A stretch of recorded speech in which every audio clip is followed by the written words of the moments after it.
Bonjour à tous et bienvenue pour un nouvel épisode de Pourquoi Padrer. Je reçois aujourd'hui la question d'Eliane. Quels sont les signes qui montrent qu'on a reçu la grâce de la contemplation? Et comment la vivre lorsqu'on est laïque? Et peut-on la perdre si notre vie n'est pas conforme aux exigences du Seigneur?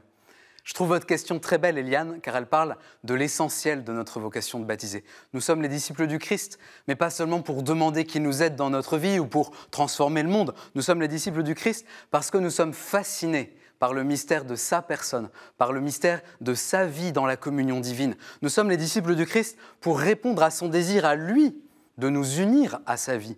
Et c'est ça la grâce de la contemplation.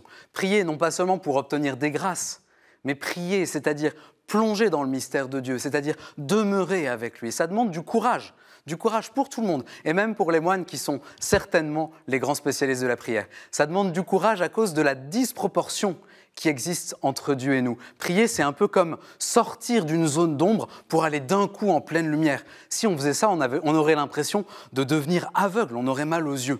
Et pour nous qui vivons dans le monde, c'est encore plus difficile parce que nous vivons au rythme du travail, des écrans, de toutes les activités qui fourmillent dans notre tête. Et ça nous demande de nous arracher au bruit pour aller vers le silence, de nous arracher à l'agitation pour aller vers la paix et au fond, de nous arracher à nous-mêmes pour aller vers Dieu, vers lui qui est tout amour, vers lui qui est le tout autre rempli de mystère.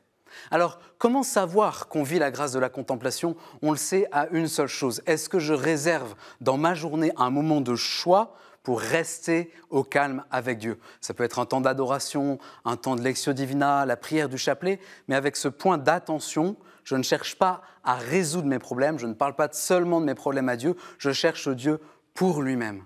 Je cherche à demeurer avec lui.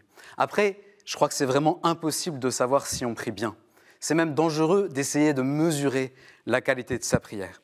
Pour la dernière partie de votre question, peut-on perdre la grâce de la contemplation si notre vie n'est pas conforme aux exigences du Seigneur?